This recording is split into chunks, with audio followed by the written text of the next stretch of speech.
By far the best investment you can make is in yourself. If you invest in yourself, nobody can take it away from you. If I gave you a car and it'd be the only car you get in the rest of your life, you'd take care of it like you can't believe. Any scratch, you'd fix that moment, you'd read the owner's manual, you'd keep a garage and do all these things. And you get exactly one mind and one body in this world. And you can't start taking care of it when you're 50. Just remember that you just got one mind and body to get through life with. And the most important thing is really who you associate with. You want to associate with people that are better than you are. I mean, basically, you'll go in the direction of the people that you associate with.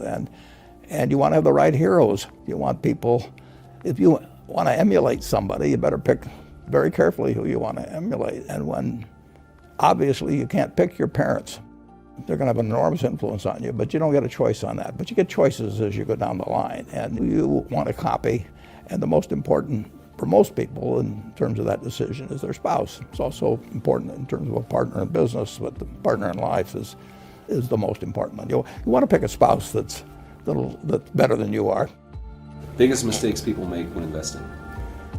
They just don't realize that all you have to do is just buy a cross-section of America and then never listen to people like me or read the papers or do anything subsequently.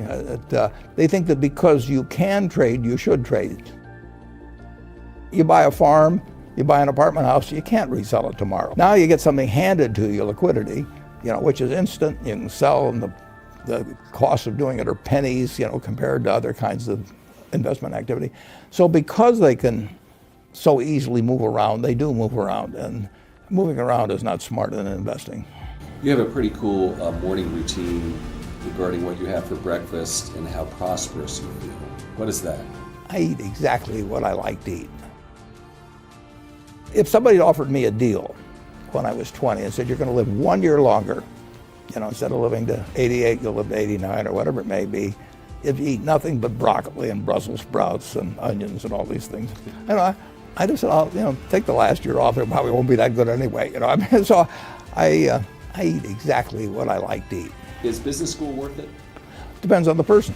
And much more than it depends on the school. Some people are going to get a lot out of advanced education, and some people are going to get very little. And I don't even think it's important that every person go to college at all. We have all kinds of jobs at 70 or so thousand a year, 80,000 a year, that college training is not of use. And I actually was not keen on going to college myself. Yeah, my dad kind of jollied me into it. He could get me to do anything, but I knew I could have a good time. I liked investing, and I could read the books. It's a big commitment to take 4 years, and the cost involved, and maybe the loans involved, and everything. And I think depending on what your interests are in life, I don't think it's for everybody. I think it's for a lot of people, but there ought to be a reason you're going.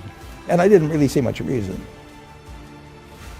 If you get to be 65 or 70 and later, and the people that you want to have love you actually do love you, you're a success. I've never seen anybody that reaches that age. I mean, I'm not talking about somebody that's in extreme poverty or pain or something, but I've never seen anybody that, if they have a lot of people that love them, that is other than happy. And I've seen some very, very wealthy people that they give testimonial dinners to and name schools after and everything. Nobody loves them. The best investment you can make is in yourself. If you invest in yourself, nobody can take it away from you.